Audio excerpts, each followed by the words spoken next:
Bien, alles gut? Alles okay? Super.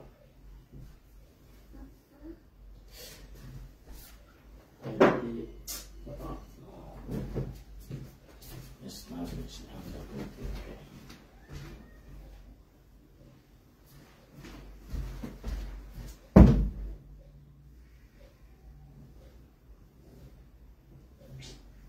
Imagine any load down.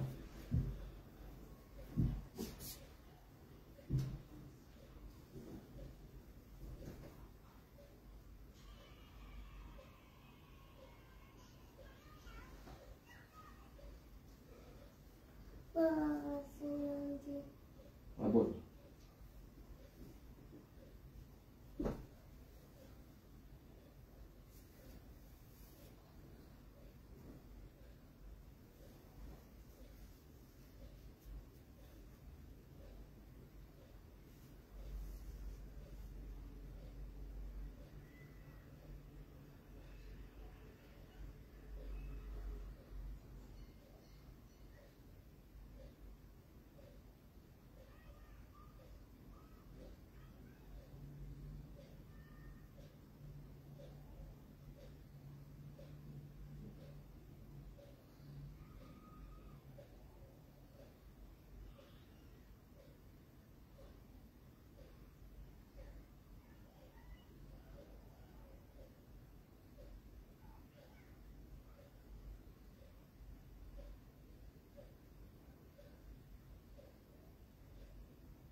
So,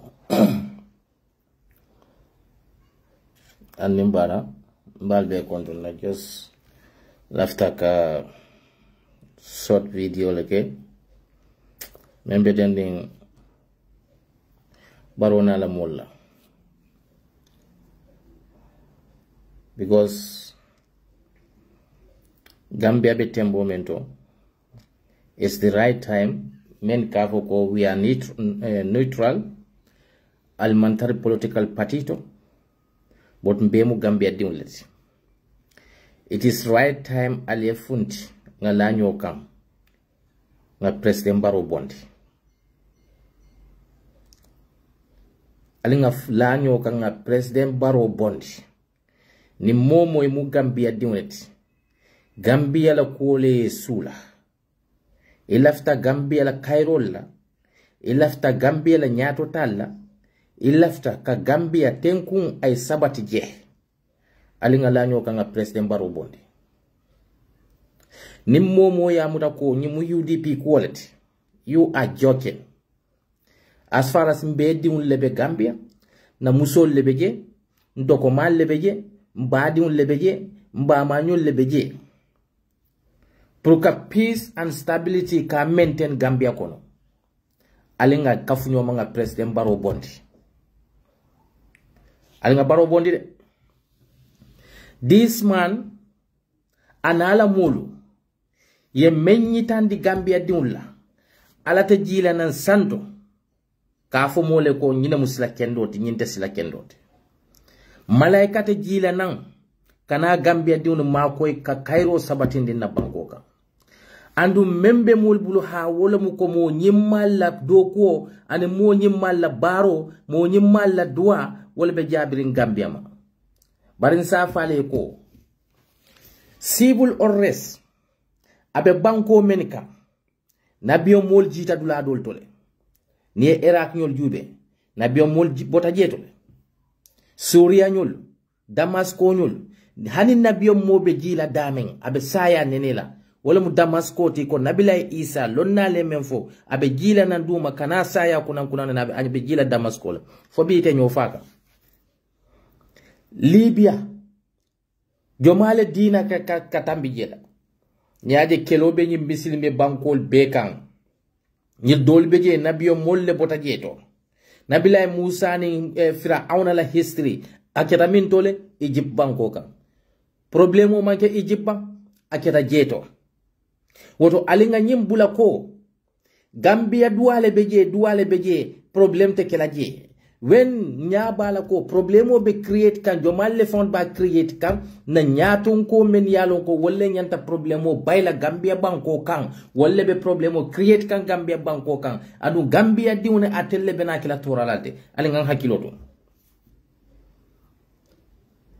men ka problemo create dunia banku jama ye kelo ji jama ke diate mo buka duwan na banko ka kelo keje mo buka duwan na banko ka civil unrest ye ken na banko ka bar mune ka civil unrest ke men ka a problemul kos setano be laren a bala do ko la men ye nyatili ngala wolle naka do ko ke adu president Barrow anala mansa kunda wolle nyabe tilindin setano la iba invite kanan Gambia kono Gambia diun be siring nyabe feteri ngala mfana mba welcome ka surtout la muskundalto ke kundalto al atilu kebalu ali balafali fanye musolu ali balafali fanye ali balafali diuni anindin diun men be doyare parce que munon nim problemo ko pam Jama menka tora musol nindin din kebal melte bordol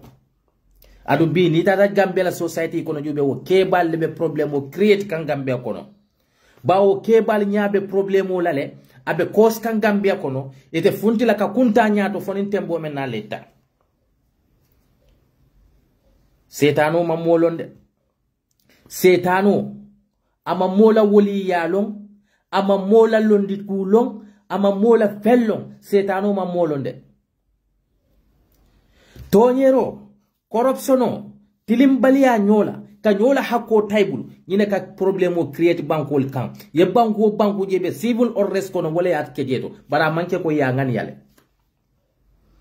mantal civil unrest ngani yakanna banko kande bar ko men ka civil unrest ko men ka problemo create banko kan nyabe wala wolbe ke kan banko kan bar bebe dering ngo UDP kolla problemo lo bar setan kelo nako banko kan pam kelo man pati kulong kelo man almamelong kelo man alkalilong kelo man dindillo ama muslong ama wolilong wato membo problemo mamandila alinga lanyo kan ngako dadandi tonyero niaje ko ala ko alengam bori tonyero ma ayalo tonyero kola membe jeto niaje ala kala jone inni haramatul zulmu ala nafsihi wa za'alatuhu bainakum haraman fala tazalimu niaje ko ala kala jone ko ate ala subhanahu wa ta'ala mente yentelida tele mum mansoti azawa zalla atele kamoniyo ta mendiatai atele kamo niyo murundi bala tumo men nay tata sinola alaye niyo ta bare ni be wulla tele kan niyo murundi ma men diata te alaye tumo men nay kaddolo men e katela ala mallafiala tumo men e kajeno ke katela nyimbe alaye konne bare wo mansa talla e kata jeno ke e ka ala soko e katela ake niyo tayla sinoto ni be wulla ye niyo murundi ma wo mansa talla wo fanko ate man haani tonyero nya abe silala jomalenya hani mo feng o da fente kering ala be silana menya bari ala fa lota ko haram inni haramatul zulmu ala nafsihi wa za'alatuhu bainakum muharraman fala tazalimu ay tonyero haramu yanda fa male anda take adamadul dambon tema haramu fenti akwalen kana nyo tonye bari Gambia nyabe tonyero lanna banko kambe sirin nyabe tilimbalia lanna banko kambe sirin adu alay nyili be kon demle ala ko nyin kakke ba sa generation nyin kakke wallahi kayrote sabatino laji niaje alay manto folol dandarla akoye ko siru fil arda fa anzuru kayfa kana akibata allazina min qablihim kanu asaddu minhum quwwat aya fonyi de kam ako alitama ban ali jube roke molla men yalon ko nge halakile jannin atol benala wolle sembo wartalti wolle na fulo sotal ti itelle ke ya tal ti wol kenya ti nabiyo molle lay kaye ko mba wulenken takela ala me ye kinan wol kenya ti won nabiyo molle lay koye ko foy ala ye kon tol ba wulen nte wokela ala ko walakin ala ko wolle ke ya tan tiliti bari ala ko ka fa ala molle ko ala mantoliye kila ala mantoliye ali wo mol jube ba mol men ka the people like the Hud Samuda nu Lut la mol ñul bemu mol lete alay halako men boy ñil bemu nabiyo mol lete alay yela mol halaki ay halaki mul lela ye tewnyerol men ke ñola ye tilim baliyali men ke ñola ye ala soso men sabatindi la society kono ala man lafi ko mella wala tinna birin kila la mantol nata akafo e ko siru fil arda fa anzuru kayfa kana akibata alladina min qablihim ala tama bang al ya dunya jube ngamo folol halaki nyaadile ngamo folol halaki nyaadile nge halaki wo dalilo menikan atel kana bara wo dalilo la amanke ko akonye ko nga flyol tanga taw bankoto bawon yaaji alabe diamula ka diamu hakkil malle akamune fo la allakum taakilun la allakum tatafakkaruna la allakum tuflihuna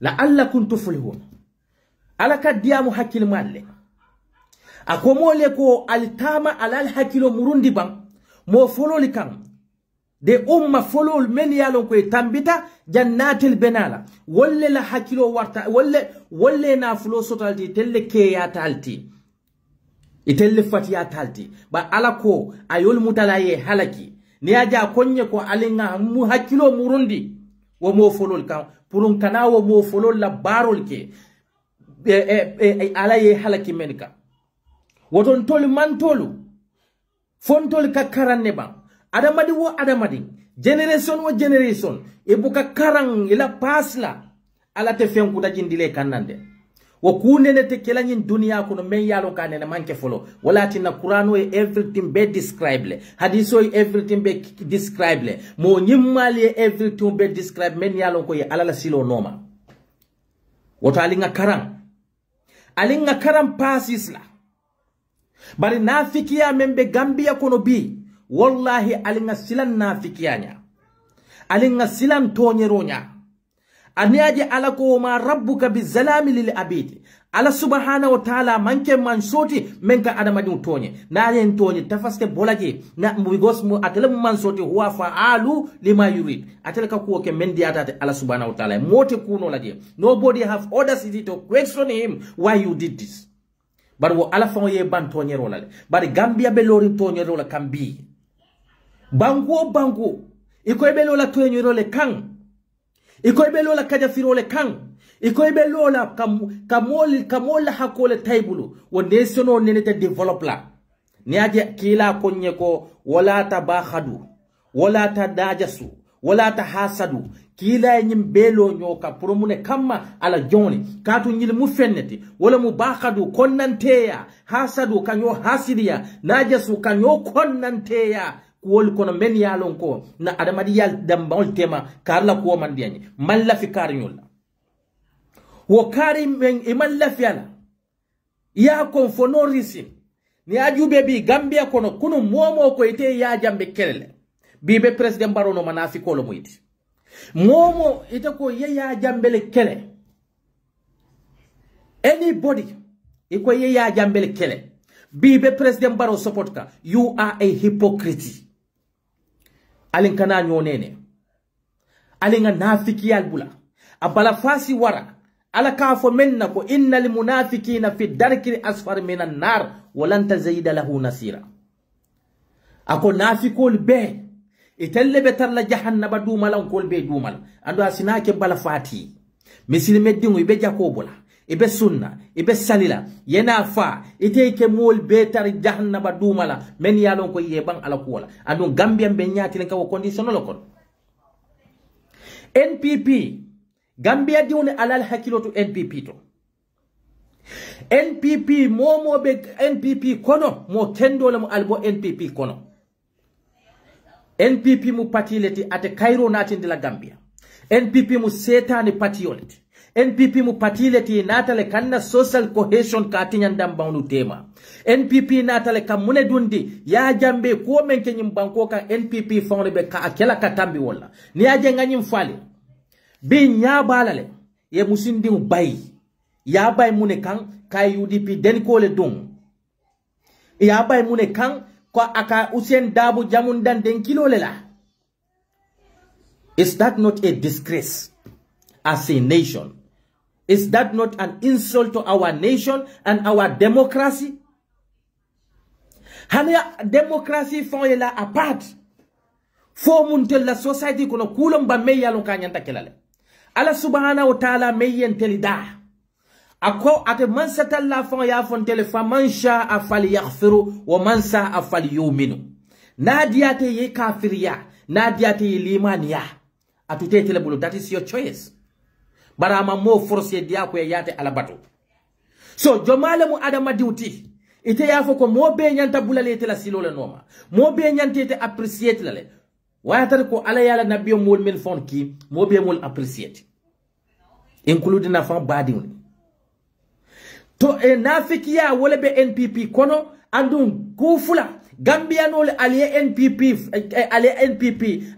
aliya by Gambia banko kan wala to vote them out oda nga Gambia aliye Gambia kasara bawo patio me yalon ko e manna semboto follow they are not even in power wol katana alkalo yake intimidate who are doing that they are political supporters nga moyle bubu drame nyol when he went to confronted the alcalo of Bakadaji for hosting UDP la rally wasate okono.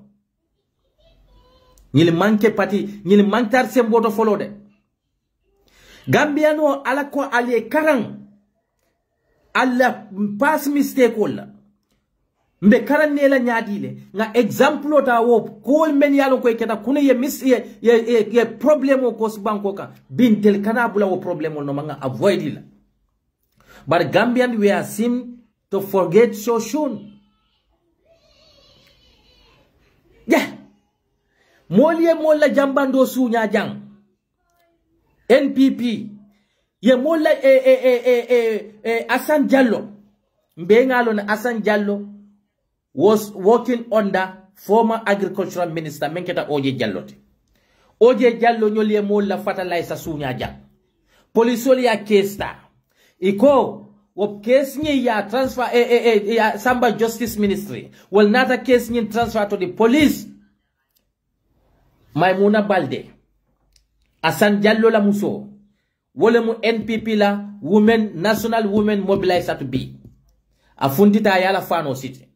Me yalon ko ita blame no lala because musuwa musu ye kema kanu iba defendal ifudu keo so Maimuna Balde amman kar Gambia bankoe amman tarje president Barrow le kanu ka bara akema le dunta sunyaro kono ka Gambia na fulo sunya inyanta ka soron awulita ka be president le fasa ka mantra president fasa kande akema la soron abe wole fasa kay bari imaje wolota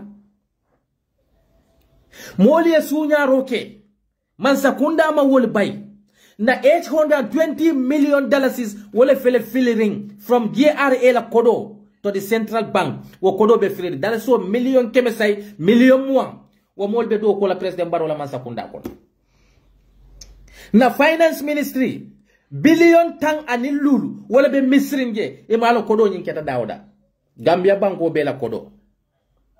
Fonyato la jam. Drug cases, 3 ton of cocaine. Wala jitan na banko kanjang. Hani sinin kuman fa kodo. Police nyaton ko men belore investigation wala. Ma moy ko mansay fem bay because of man ku bondi ko nyin kono. 40 ton yati. Yeah. Na Peace Ministry. How many million scandal fundita na jeto? Hani sinin kuma bokoto, they are still working in the government. Sumbali, many alonko, they committed crime against the state. Mansakunda ye wolle mutaje. Inibe do kola. So they are going after innocent people because of muneketa wal ye UDP la t-shirt le dum. When did it become a crime to wear UDP t-shirt in the Gambia as a civil servants? Nyabe se kumbalo nyol la jang. Me yalon ko Gambia di la tax kodole be joka. Nyabe dusan wo nyol la jang. Presidential stupid advisor. Gambia di la na fulo wole kejo, not NPP. They are not working for the NPP, but they are working for the Gambian because they are the advisor to the president. Me yalon ko Gambia di la na mole ketelijo. Nyabe la jang suto nintilo. Fafa Sanyang, Kiankola wo tole ding, a hainanang, abe dokola he is a civil servant, me yalon ko, abe ports dokola, abe openly campaign ka NPP, for nyate wala. APRC la Aisha Tubaji, abe dokola police, musundiu me yalon ko, during the police operation, aka audio record, akaki APRC la forum olukono. May yalonko anywhere in this world, it is against the police criteria. It is against the law of the country, and it is a security threat to every nation. During the police operation, you are recording that operation, sending the audio to your political forum. But you can implicate an innocent girl, me yaloko, ko eti satole dun. Gambia di un bebe siring, dole beje ka ko nyim fa promote, nkali mbe na fikiya le bulala wo banko nyinka. Na fikiya, wole nyanta bula wo banko nyinka. Patiyo me yaloko wole man lo follow. Ikatana almamul intimidate. Ikata alukalul intimidate. Ngaje janne jite wulundiw atele afadala bring Abulai Sanyang membeje police IGP Birabe deputy police yala Amar Jite from nowhere. He have no appointment in the government, he have no position in the government. He's just an ordinary citizen like any other Gambian. Aka other citizen akatana police la IGP la officer kono ka deputy IGP nyininka either he is a UDP supporter or not. Is that not an insult to the country? That's a big insult to our national security. But I tell security, I tell police kunda, I tell member security kunda, alinyanta ala tentulale, wala kinal be do yarin wo banko kanjeto. I tell security meni aloka la banko, moli al kanandi, al mangambia di uli tendu, nga al bondi joya men kono, ni mobe joya la Gambia no onda ya jambe la government kono. I tell security le mu jom follow ti jeto, katu yal bula ninsi kanto la janne ngajire.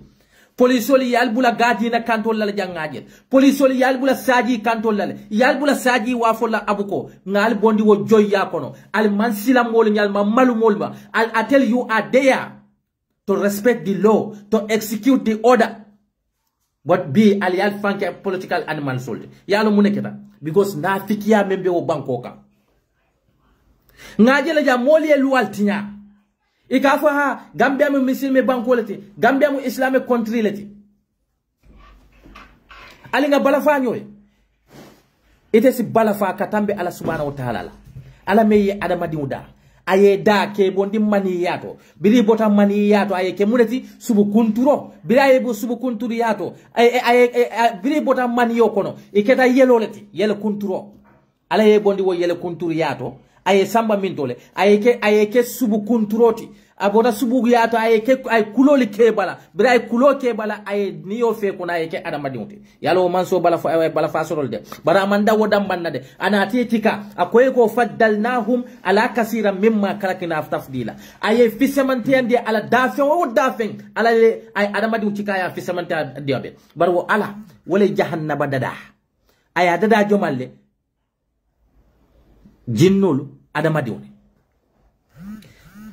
police melle tambita ka tambi jahannaba laba jomale bala fasoto adama diwe ka tambi alala barwo alale nata sariyan landi ntolu adama diwe kunna ali yalo sariyan ni e muta e ka dinko den dinko al sordi no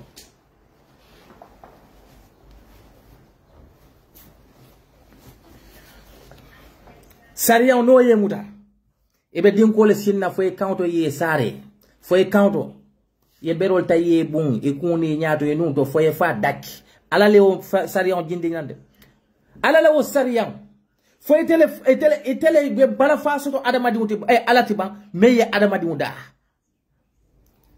imam bala fa soto alati de bari nafikiya bala faali men be Gambia kono moli ka ku kuruni ke ni ko ye luwale kan moli kana fundi ko ka solidarity ubiti bolle la mu adamadi sifalle be Gambia kono imaje bi men ye kuriyali ke kuno na police kundalto na security kundalto na normal adamadi yalto ngo alinga forgive without justice it moltata kata si TRRC ye fan kumbondi je koye kuwo men ke regretal watari man regret imaje bi ba system kilung ni keka bawo kunu menkeda luwa malaika bi koteke ebe wodo ko wol kono hanni luwa malaika fo nyanda tarla do ko nyil kono le ba.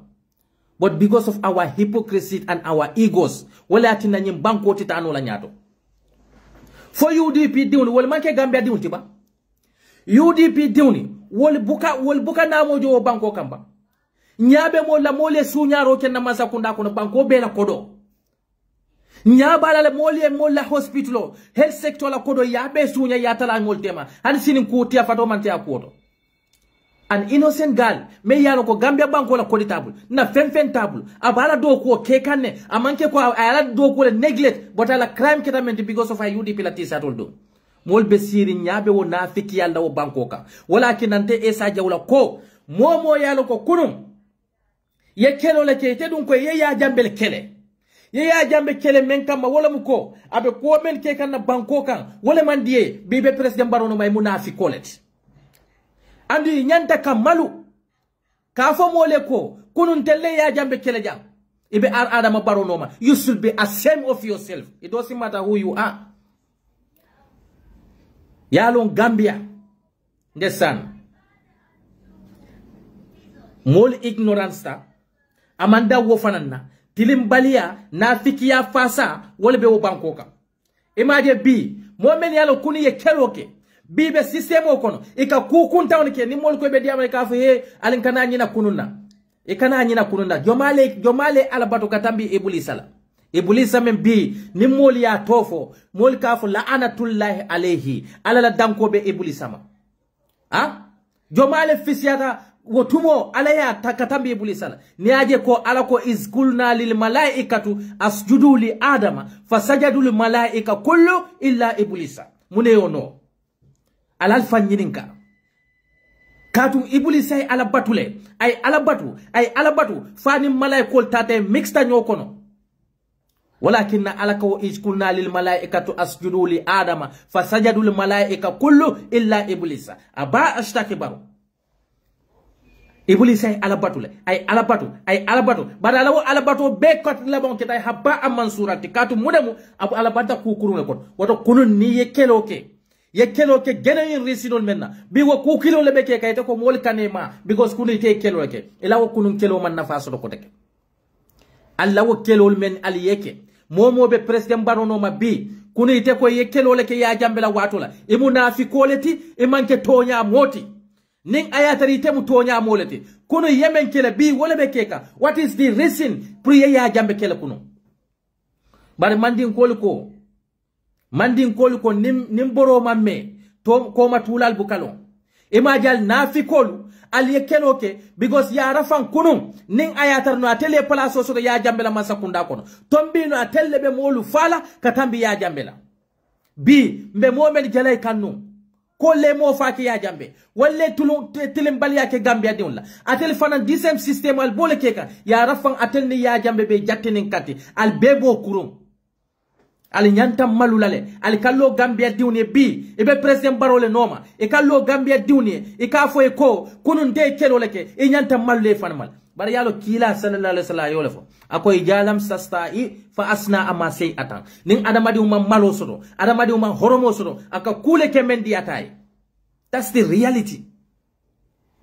It is wandi diu bay Gambia diu ala citizen right iko sisabulu ko telebe semboto bare alonko ala subhanahu wa ta'ala atele tamala semboti ayole fo innal quwwati lillahi jami'a sembo be abe ala ta'ala damande bulu ando al nyanta wala kilal kunko ko niaje ala ko تلك الأيام نداولوها بين الناس تلك الأيام نداولوها بين الناس نتلو الكونو نمان سيال كونو نكاتي كالي ناتلا نا أدما دي التيما kunun ko jawara le beje almunni man ka forkelay abota je kunu ya jambe me yalo ka ka fo mole ko degabi mako momo aka fo mole ko mbe jam marala for billion years men diatanye mbe banko ci kalam badira ya rafa be diamu kan ala bala moyka ala ka faane ko makaru makarallahi wallahu khairum makhirina wallahi billahi tallahi ala lam man soti biri ya jambe ba fula mole dekabi mako momo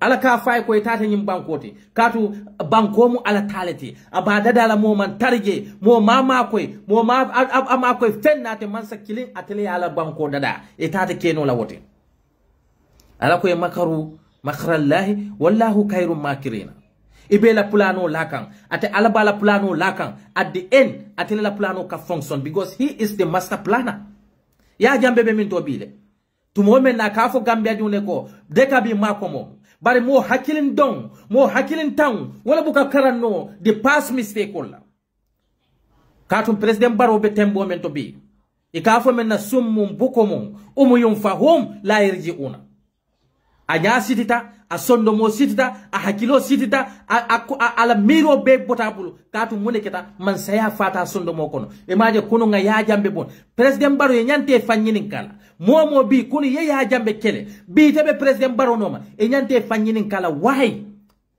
I fought against ya jambe because the same thing wole be keka never again is repeating and repeating again in the Gambia mbe menke ka diamo ko lante action talal all this nonsense will be stopped ni banko manke mo kilim bama banko ni selote mo kilim fama ni banko selote Gambia diun le denta ni banko lam bele tamu ni banko you cannot victimize people for practicing their democratic right in that country barim fonle kana molta nkeki kan keke fenti manke mendi who is President Barrow moli el niola mol la nafulo le kasarata ye mol samba exile doli fata pour president yake sembota amanke woti ko nga sindi men noka wo mo am la fala la walla bota siyo men kono hanide amanke woti de amanke abota siyo men kono lam amanke abota region men la amanke ko amulun jawyatale wala tina malafal nko aka systemo menke banku diunla abe tilimbalia menke kan banku diunla nko malafi wala la nga president Barrow boje nga saingat nga ya jambe boje nga president Barrow saindije what is the reason president Barrow bo ko kilon ke kan ite men ka ya jambe against kono bi be president Barrow noma ina be bo systemo le ke kan manke na fi koti ba ite le mu biggest hypocrisy bari ala nya balande al yamira ko sembo nyin wo atelle tamote innal mulku lillahi jami'a sembo be abe ala subhanahu wa ta'ala bulole kono ni te amira ko inyinata ko sa ya teneka inyinata ko be tilimbali ya menke kamolka ala ko kana tilimbali ya kemol kana mol nakare kana sembo ke tilimolla ko ite kuno laje ala nya be lalde ala nya be lale bari Gambia na fikiyale siata moli ye fanke misilmol talla misilme banko be keno la nyaadile President Barrow moli molla na fulol sunya how many scandal le funtita ta Gambia banko kanja molla musol be fakal le tanol to yenna borol be sunya President Barrow man kuma fojeto bari ka ordinary citizen an innocent citizen ka wol bayla do kola ke victimize la do ko kono because of they wire an ordinary t-shirt Gambia diun beka dol beje al kawo ko support al nyanta malulale natar malu be kere President Barrow man kawa Gambia diun ma President Barrow man Gambia diun muta fendi President Barrow la hajite Gambia la interest President Barrow bila interest be mento wala mu atebetula semboto nyame momen fanam banoma wol fanam dol beje iketa falolti bawo kuno ite ko memman betea bi wala be keka ila kunun kelo na fale ila kunun kelo wona fale atel tata ya jambe kele kanne bari ya rafa ya jambe la wo mo falal men kam mol faye natal fane opportunity soto non atel lebe mol fala ya jambe katambe wo mo falal fon nyim banko mo mbele tenta nyim banko la al NPP ma har si folo Gambia diwni nyimu taman seroleti ala menyitandi alla NPP felenti mansi follow ikata la kebal alla alfal intimidate la suwol kono NPP mansi follow ikata alkalo noma ke intimidate NPP mansi follow ikata alkalo noma ke intimidate ikata polisol noma ila stationol to ke intimidate ni momen yalo koy manke fenneti political supporter sol dambanam ngon kanna banko ti ka kadi wolle bulokon no li alfal be muna fulaje foy nyatal bawo nyilma hansi follow ya arrogance start soko ninyil sita ya jambe menke mo lay telebe tambila wona ite beta mol no mela ila satol to nyadile al munatina al meeting organizer la satol an ordinary citizen because of you are NPP supporter or you regional whatsoever coordinator bari yalo munamo ngoy ko barakote bono la kuto NPP barako nene te kela la kuto al yalo munakina barakote ka kata lota faniyale kan al lota lahid tinyale kan ni be momo lota nyin kan alate baraka kele la kuto yalo al ko ala le batel fi barin sa fale ko inna allah ta'ala taybun la yaqbalu illa tayba alamu man salati man sa senunum abukadun kuto mem man senea ate dunna kuto me yalo ko no ko wala mate ala fon ya a haramu yandi mol male kila ta fole ko lahid tinya man beteya ye lahido tinya ko alal be ma ko ka wala lahido ka wote keno la tonyati way yalo akila ya fo molen ko ayatul munafiq salasa nafiko taman sero fel jika sabalo mu niaje mola nafiko le mate adu woji ko sabo be NPP ya be sotol fulo ina tale wala mu ko ja hadasa kazzaba na mari ya da yele do aka fani yale fo ina tale ye baro youth movement loja wo youth movement no ina ta ko they are apolitical. They are not into any politics. They are the youths with business orientation. They came to help President Barrow. Ibotaje. They create the Barrow Fans Club. Well, Fananko, they are non-political. Omanke Faniati. These are the Barrow Youth Movement, Barrow Fans Club, Nyelenata together to deceive Gambians, to form a political party, and ask President Barrow to betray Gambians. Why? Wobe keno la nyadile, ala be kafuno la wakafoma nyadile. Imanda wala de. Kila ko iza wa'ada fa akhlafu. Na mari lahidi kula durong ikati aka lahido tinyale. Ando ala ko lahido fe yake ni mul tema ala be ngin kala alkiyama loluna. Walakin nako ko ya ayyuhallazina amanu atul adamadun mel liman yata lima taquluna ma la taf'aluna. Munakin alka kuoke me yalon ko alka kumo fal dala altemenkela. Kabura makhtan indallahi an taquluna ma la taf'alun. Wa mukubate ala subhanahu wa ta'ala ya ka kuofo itemenkela. Ka kumo foi dala ite menkela NPP ye wolek ye lahido tinyani mol tema e kanalo mol lay ka fo mole ko ayalo alal bentel fasaka ala sikunorum fasaba lam yeji alullahu shifaa'atu fi ma tuharrimu alaykum ala te bulala kafo kono ala fa ye ko men haramu yandi ay ko men kongo kafo yoleke walakin na barakat kute bono la NPP la karola bar Gambia di wona tutan telle bulde ko nya balale ni mole how arrogance they are, how arrogant they are. They have no sympathy. They don't care about anything. The police are there to execute the law. The police should not be siding with any political parties, neither the ruling government, because they are there to execute the law. The law is their political party. Gambia la loi wala mo police la political party. Why these security people, they are victimizing people based on their political affiliation, but targeting the UDP supporters if like those are not Gambian citizens. Aissatou Badji Badiane, during the police operation, Jomale wulta fana kata police ol kata prison la director kata intimidate la of Sokone Sekum Balo ñol. Sekum Balo ñol le wulta kata Sidi Touré Sidi Touré ka Sidi Touré ka fay ko Aissatou Badji aya bulaje itel tato manenel. What a rubbish. Luwa le nyanta tamala jeba fo atel la manenel le nyanta klaje. But that the same hypocrite Sekum Balo wolu. These are the people many alonko be Gambia tinyaka. These are the hypocrites, the liars many alonko iko etele ye ya jambe kelendele for gene yun reasons. The gold diggers The useless people, because they don't want to work and they want to survive. They want to survive from the taxpayers' money when our mothers are dying in the hospital without no good medication. Many kawo kodol sunya. Aliyol bula mansa kunda kono. Molye million sunyale. Finance Ministry 15 billion be misringet. GRA la kodo 820 million be misringet. Molla fertilize le fela sunyata say 280 bag 2280 bag of fertilizer. Yole intercept fara fenye la bodato. Abota jomale the agriculture ministry. Still those people are working in the government. But useless government. You can go after innocent people for wearing an ordinary t-shirt. What does that tell about our people? What does that tell us about our country? Which kind of human being we are? We are ignoring the criminal and going after innocent people, and we want to develop as a nation. We should all ask ourselves why we are so backwarded. So backwarded. Because in security imang ala tentu ni aje ko ali jomma balla banko kan Senegal el hayne yena banko dulandin dulaba yabelo fente falla ni furin teyal alla barakanta yal alla nyo bindo alla security sector kono useless people. Because you know what, most of you people are just uneducated fool like me. Because ilami yako ni teman president bootlicking.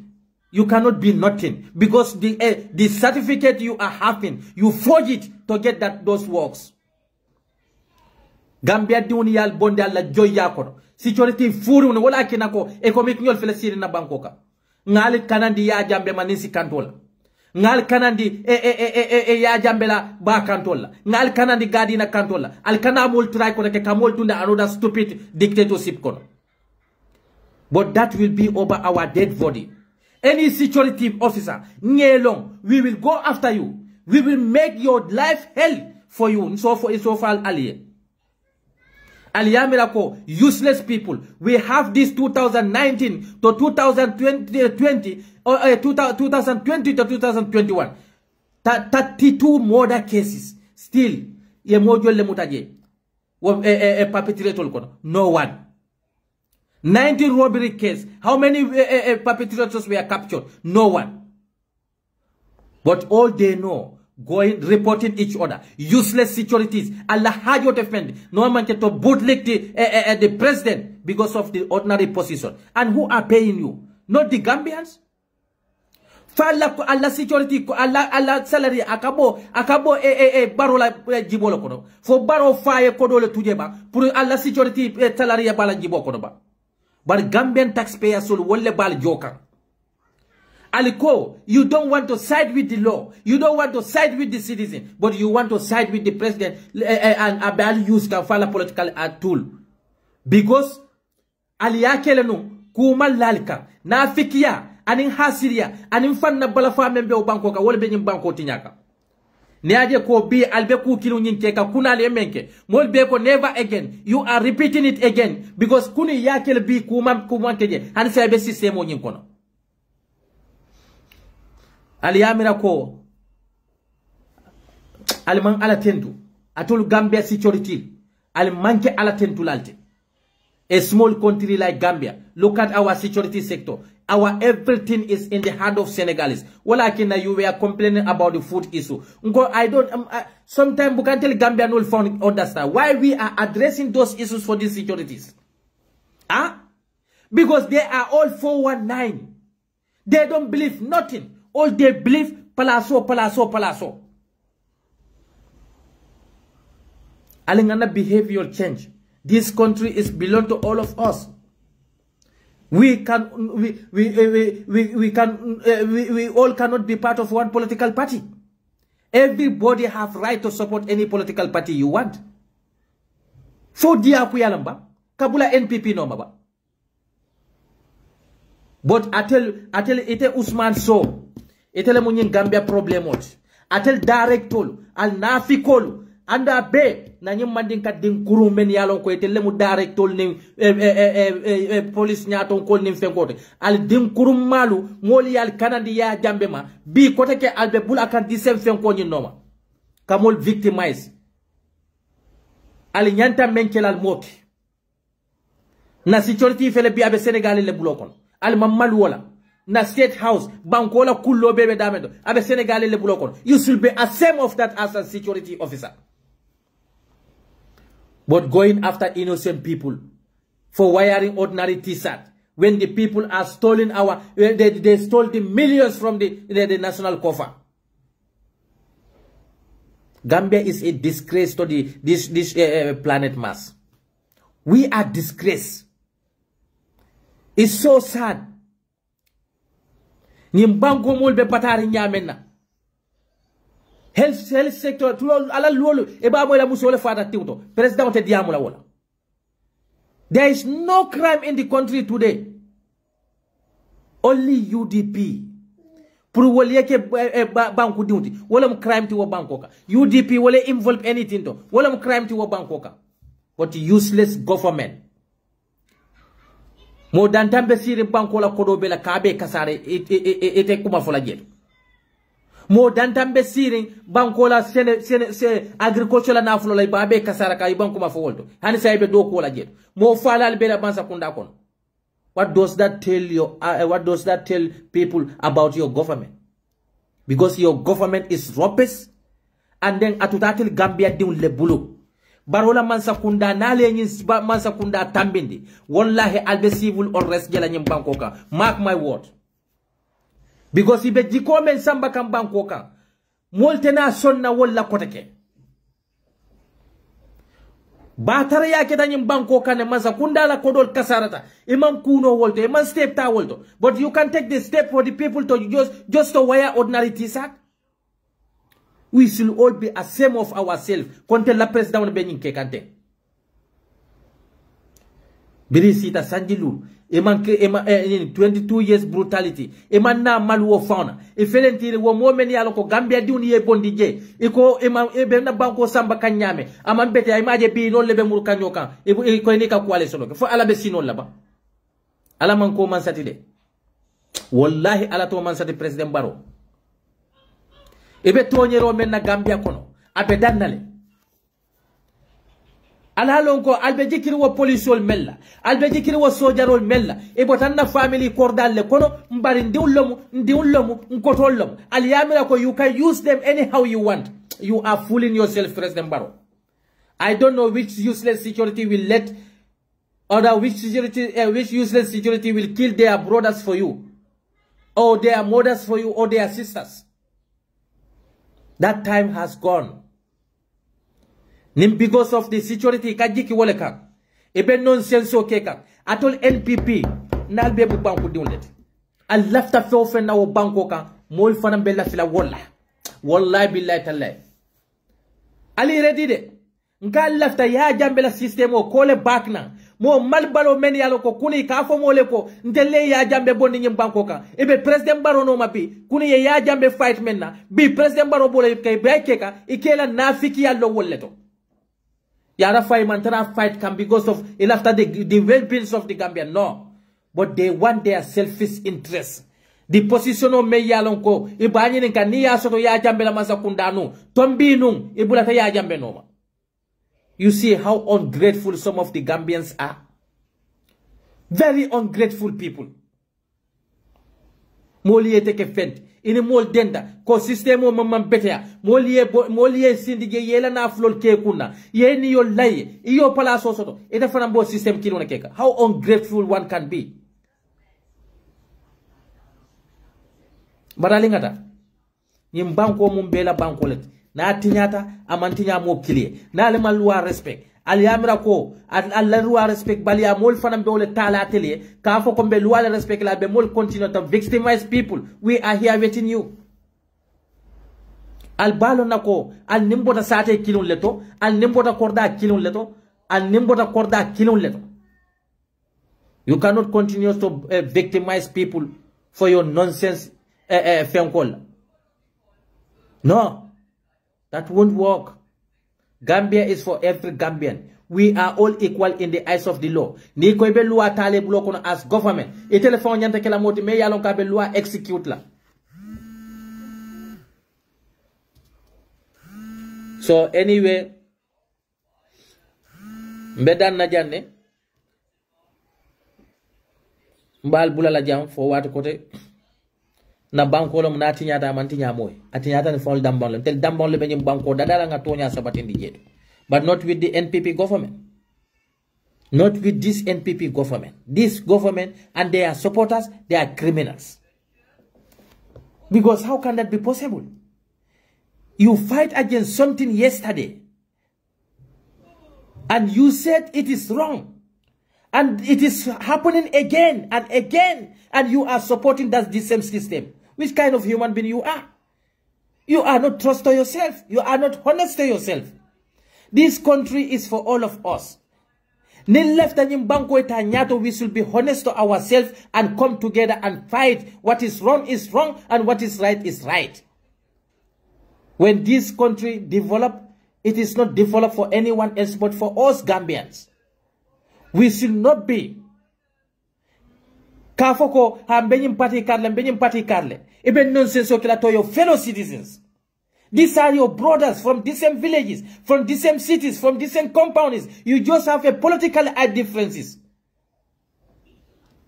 But we should not victimize each other on a wrong issues because based of our political differences.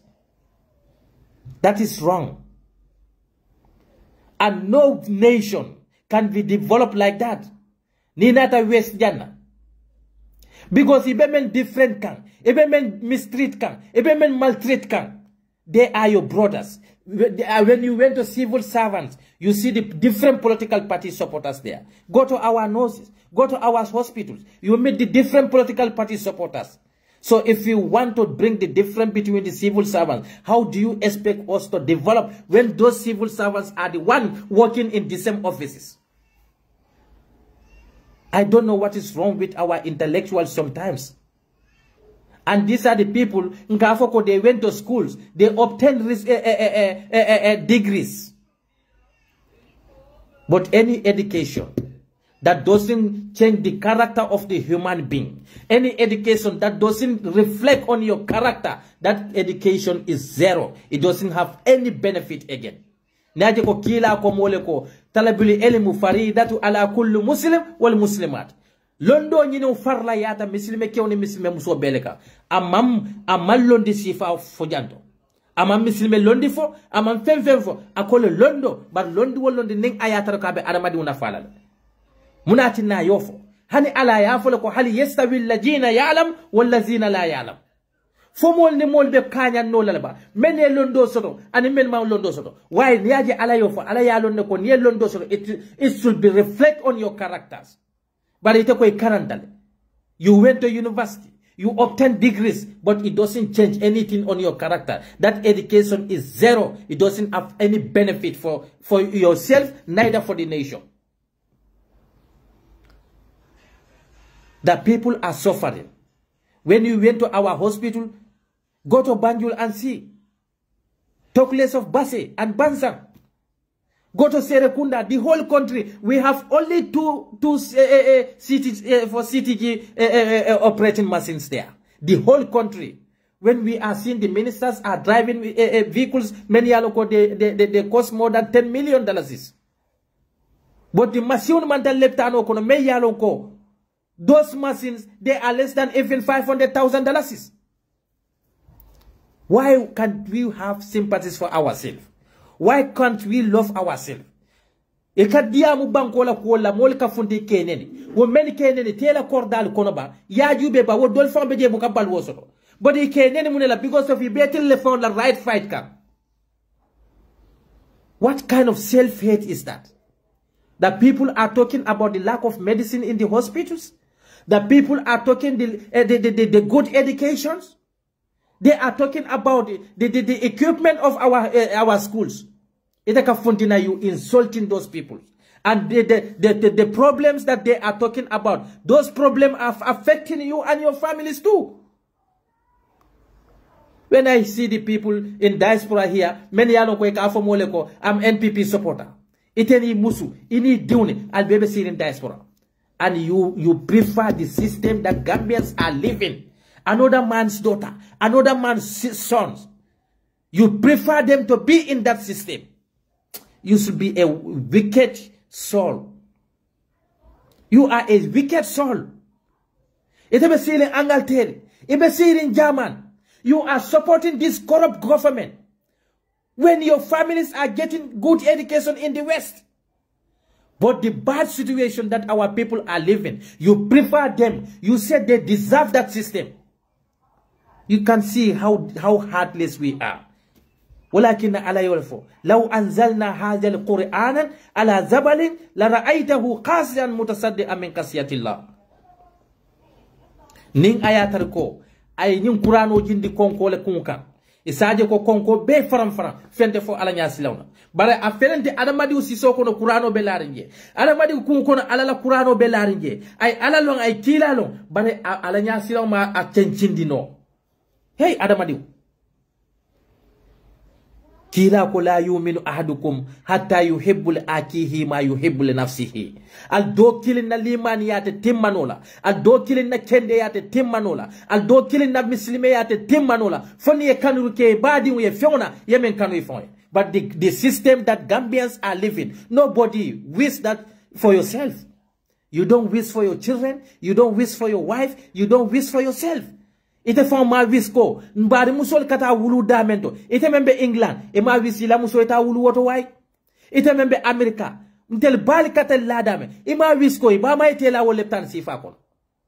But because of you are in a good condition in England, good condition in, you have every privilege, your kids are getting better education, but the other children in the Gambia, the kind of education or the kind of the hospital they are going, Iteko will you deserve. Hey, what have we done wrong? What has come over us as a nation? 56 good years, this country is struggling. Jomalemu this country la problem. The people, we call them so-called intellectuals, because they don't went to school to have education. They don't go to school to get knowledge, to get experience, but they went to school to have a work, to secure a job. That's all what they want. And when they secure those jobs, they don't care their integrity again.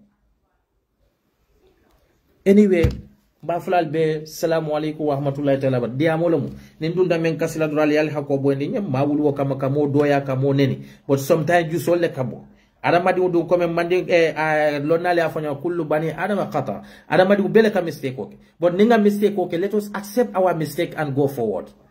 Kila sallallahu alaihi wasallam ko the weakest amongst you are those who never accept their mistakes, or who beg themselves to apologize when they make mistakes. These are the weakest among the human beings. Many kaje ko ne mistake okay, but it ke fanselendile ka accept ko ye mistake ko leke kila ko albemo lam furiune am wallet and wala siata Gambia. When the people, when they make mistakes, they think that they are perfect. They are above to make mistakes. While no human beings are above to make mistakes. But when we make mistakes, let us accept our mistakes and apologize and go forward. Assalamu alaikum wa rahmatullahi ta'ala barakatuh. Annal badi malamu esa jawla ngal be konton fo watido.